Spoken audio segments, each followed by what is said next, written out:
Good morning and welcome to Business Daily. I am Yusuf Akogu. Here we bring you up to speed with happenings in the world of business. Of course, a whole lot of issues have been happening in the world of business lately.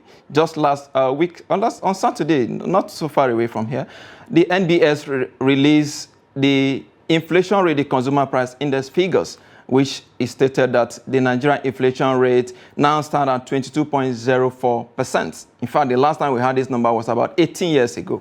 I was probably half the age I am right now when that figure was at this current rate. But again, CBN has done so much to ensure that they step this tie. But again, it appears their effort is not really yielding proper result. But so that is what we'll actually be bringing to you in the course of our program today. But before we go into that, let's bring you up to speed with top stories in the world of business.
A lot happening there in the world of business. Many stories there to talk about in the world of business. But quickly, let's turn our attention to what is happening in the stock market. Let's look at what the figures were on Friday. At the close of business on Friday, on the floor of the Nigerian stock market, the market capital, the all share index actually stand at this 51,903.61%, and of course the market closed negative. The BS ruling in the market today closing 0.08%. The market cap still stand at 28.3 trillion naira, and of course the volume of trade on the floor was 260.2 million volume of shares exchanged hands among investors at the value of 2.3 billion naira. And of course, the deals that actually happened on the floor of the market that day was 3,766. That is what transpired in the market on of Friday. Moving on to the gainers on Friday, we see the like of Multiverse, which is a mining and exploration company. I mean, topping the gainers chart there with 9.96%. That is a huge number. Going to come to Transcorp Corporation here. You see 9.74%, and of course Royalex completing the top three gainers there about at 8.93%. These were the gainers, although there were about 14 gainers that day on the market, but these are the top three gainers at the close of market on the 17th of April 2023. Moving on to the losers, the bottom three. I mean, what we have is Cadbury Nigerian PLC, which lost about 9.73%. Then come to Wapik Insurance, of course, down by 9.52%. And we talk about RT Briscoe, also down 8.33%. That is quite a huge loss there. But these are actually the losers on the market on Friday. Moving on to the market movers, what we call the top trades on the floor of the market on Friday. We also have the UBA, the banking sector, actually dominating the chart here. We have UBA doing 19.1 million shares, and of course the Fidelity Bank also doing 43.2 million shares, and Zenith Bank completing our top three here, 18.2 million volume of shares exchanged hands among the investors. These were the top three traded stocks on the floor of the Nigerian market on Friday. Moving on to the sector's performance, we see NJS Banking, of course, is not really, though not doing so well, even though all of them, the top three were actually washing today, actually down 0. Also, all in the negative territory. You see the banking, NJS Banking down 0.05% there, though not really surprising, because when you look at what we had on the top trades, you discover that all the banking sectors actually dominated that sector. Then moving on to the second one here, NJS Consumer Goods Index also down 0.17%, corresponding figures with the NJS oil and gas sector, which is actually the summary of what transpired on the floor of the market on Friday. We quickly cross to the trading floor of the stock market, where we have a stockbroker, Jamiu Mohammed, live to give us updates.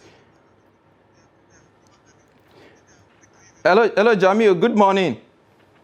Good morning, Yusuf. It's a pleasure to be here on the program. Absolutely. Good to have you there.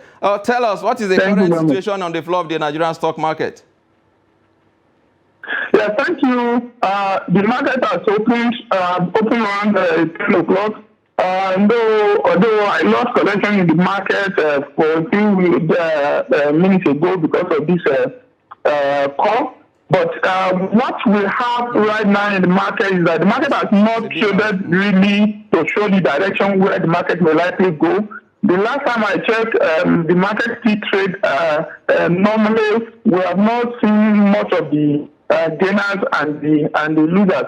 But looking at what we had last week, we have what we market opened for 4 trading sessions last week, and market lost around 2.08% throughout last week. And for the 4 trading sessions, we have a loss. And this is the trend that we have been observing for a while. And we think that also the market may likely continue on this type of trend. The market may likely to continue on the losing streak. So that is exactly what we have today.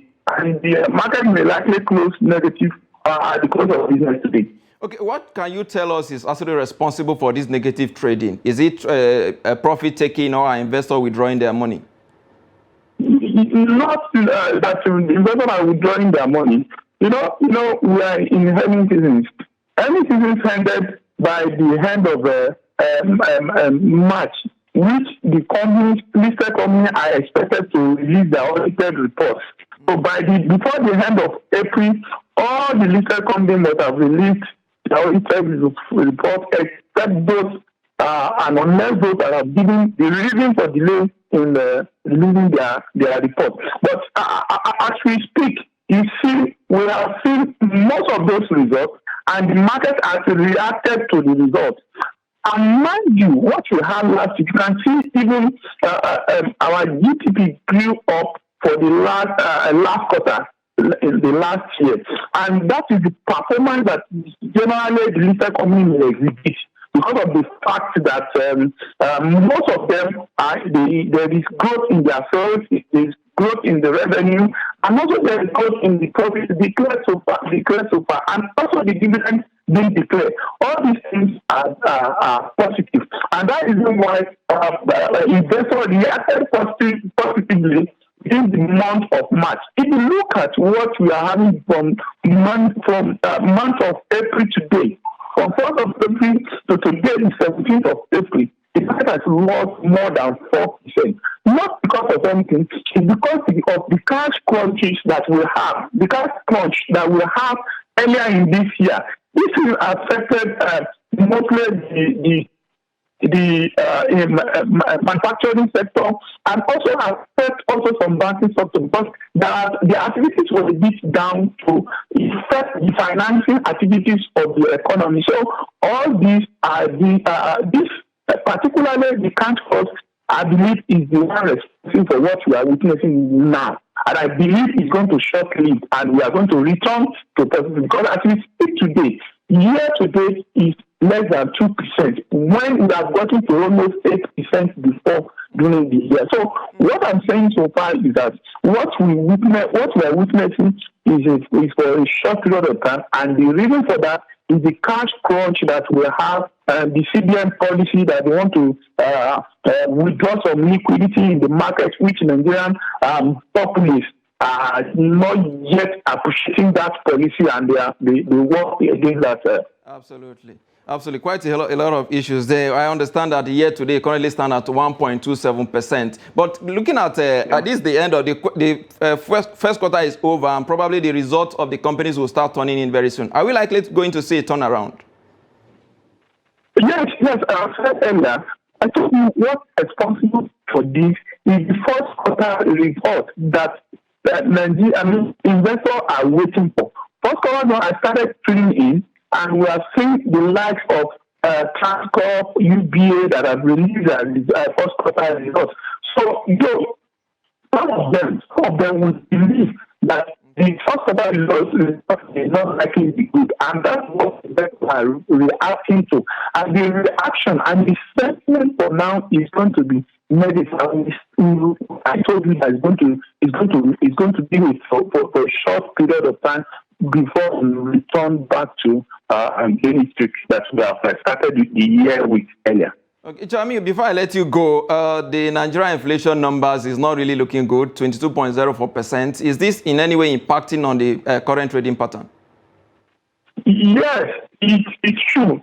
Because of the fact that if you look at inflation is always, okay, let me put it in this way. Inflation should be and structural part of your return on your investment. What I mean by that is that if you are investing, for example, in fixed income, and it's returning you 10-12%, and you are investing in money market, it's giving you 10 to 15% as we speak now.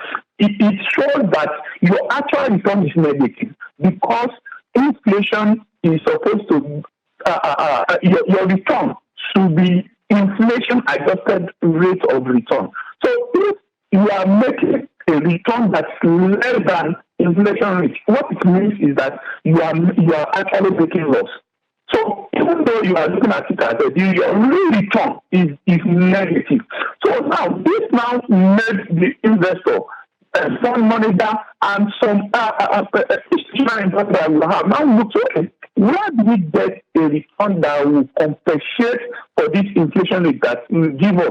It's only the capital market that can give you as we speak today. If the market is turned into gaining streak. So now the reason why it's now affected the trading pattern is that most of the investors, especially and fund manager, especially the active one, will likely want to switch to a capital market that can be able to give them inflation adjusted rate of return. So the trading pattern now is that we are expecting the fund manager, especially those active ones, because we have active fund manager, we have passive fund manager. For passive fund manager, any return they've gotten as long as it's above their investment, as much as they can return something to their investment. I must hold you there. I must hold you. Thank you so much for your contribution on the Money Show. We appreciate. Thank you. Thank you. We appreciate your time.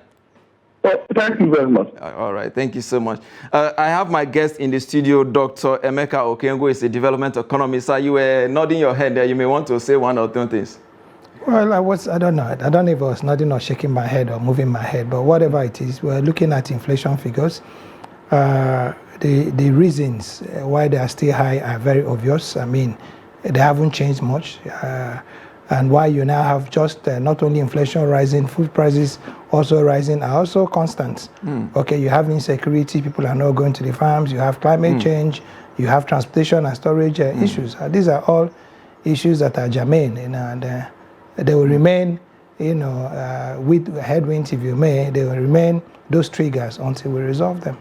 You did say that you were a bit shocked when you did say that, but we understand that the CBN has actually done so much. If you look at the MPR, they've increased it for close to 300 or 400 basis points in the last few meetings that they've had, and the reason that they gave is the fact that they need to do this to control inflation. Yes, but the effort is not really yielding any positive results. No, I mean, it could have been worse. It's just like you announcing the thieves that got away with people's loot, and you're not announcing the ones that the security agency stopped. We must give kudos to the CBN. They're on top of your game. Okay, it would have been a lot worse if they were not taking the precautionary measures that they are taking. So I'm not shocked. I'm just saying to you that the indicators, those triggers are still there, and all we just need to do is to be able to rein them in, and with time, hopefully, we shall. Okay, we take a quick break. When we return, the discussion will continue. Stay with us.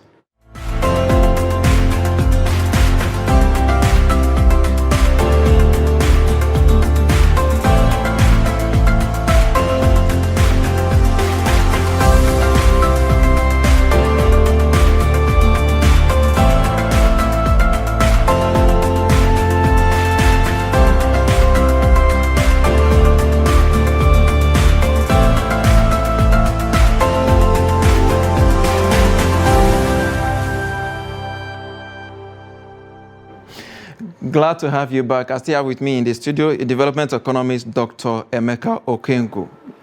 Good to have you, sir, in the studio. Pleasure to be here. Thank you. Yes, moving on now.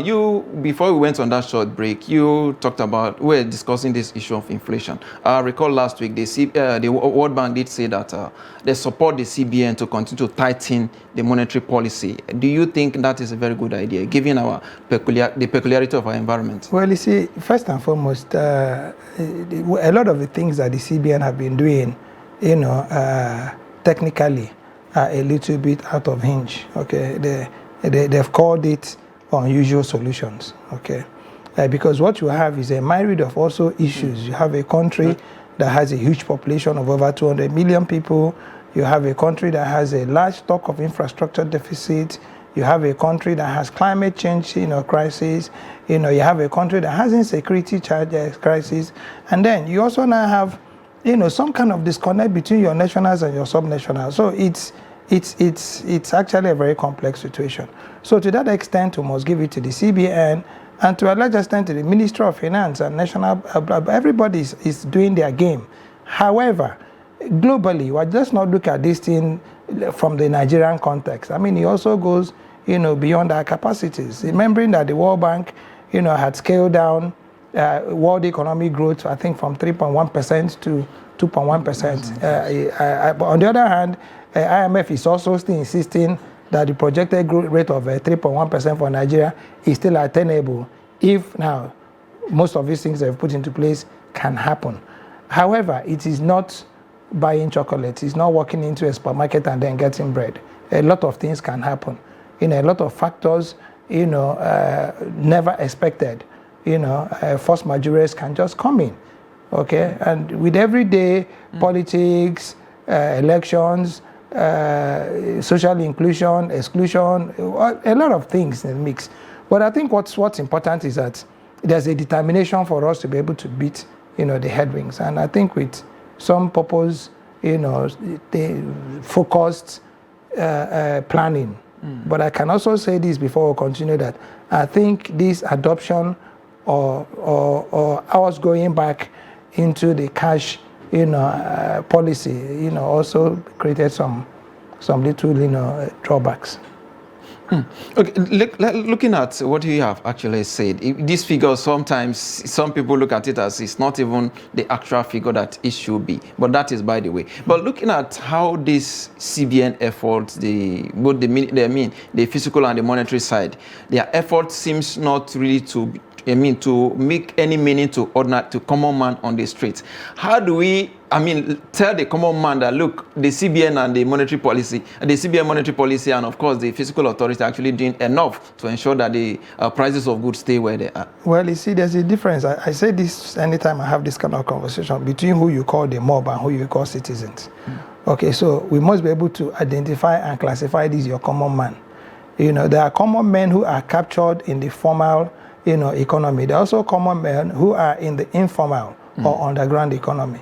So if you are dealing with the common man who is not even captured in this your big grammar, then there's no way he can be able to feel this impact of this thing, because one thing you use in grading, okay, or checking an economic growth indices, positive or negative, for the common man in parentheses, will be his access, first and foremost, to the most important need of man, food. Okay, will be then the other demands, healthcare, education, transport infrastructure, et al. Now, if you're not getting this, and remember that this is actually a chicken and egg situation, you need money to be able to develop or provide these social services. And this is where taxation comes in.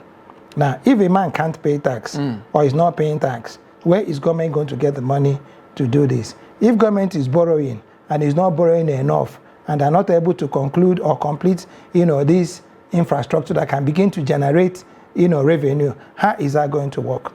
So it puts you in this catch-22 situation where if you're not very careful, it will seem as if you're not doing much.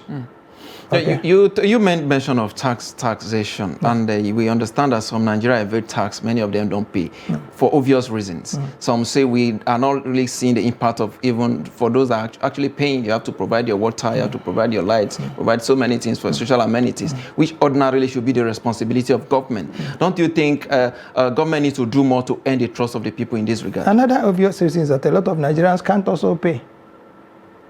It's not just enough that you don't want to pay. If you put into perspective, there's nobody that does government contract that does not pay tax, because tax is deducted from the monies that are paid to you. Okay, there's nobody that owns a shop in one way or the other that does not pay tax. So it's not that one you walked into the shop or walked into an office to go and pay and then pull out your wallet and pay. That's the only one you have paid tax.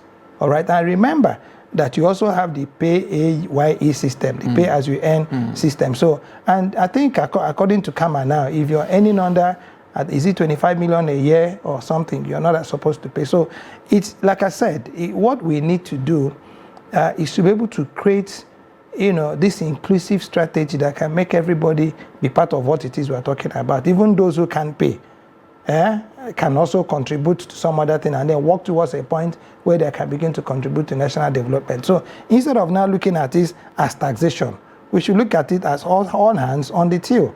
And then, like you said, yes, it's also important that in trying to build what you want somebody to put his efforts, money, spirit, soul, and buy into, you should be able to make it as clear as possible.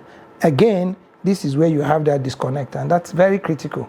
Between those who live in the subnationals, what are the state governments supposed to be providing vis-a-vis social services? What are the local governments supposed to be providing? What are the federal government? But with some of these bills that the president has signed, I think a lot of these things are getting aligned. Most of them being moved from the exclusive list now to the concurrent list. Okay, in 40 seconds now, in a month and some days from now, we'll have a new government in place. So what message do you have for them with regard to the management of fiscal and, of course, the monetary policy? Set up a technical committee, review what has happened in the past 16 years of democracy. A lot of policies have been promoted. A lot of work has been done by this government. Government is a continuum. Don't come in as a new government. Come in as a government of Nigeria. And this is where the problem has been. You come in and then you don't look at what other people had done. And I'm not even saying review, you know, some good things have come out of the last administrations. A lot of good things came from Jonathan. A lot of good things came from Yar'Adua. A lot of good things came from Obasanjo. But the moment you begin to call it Obasanjo administration, then whatever policies, 80% of the times ends as he exits. But I think we must begin to promote the Nigerian government. So a new government is going to come in to take over from where the old government has stopped. And we have not changed our constitution. We haven't removed the office of the president. It is still going to be the same thing. My message is, please set up a committee to look at what has happened, you know, before you can begin to now take any major steps forward. Dr. Emeka Okongwu, a development economist, thank you so much for your time on Business Daily. Pleasure. Thank you very much. With that is a wrap on Business Daily this morning. Join us again tomorrow for more. I am Yusuf Akogu.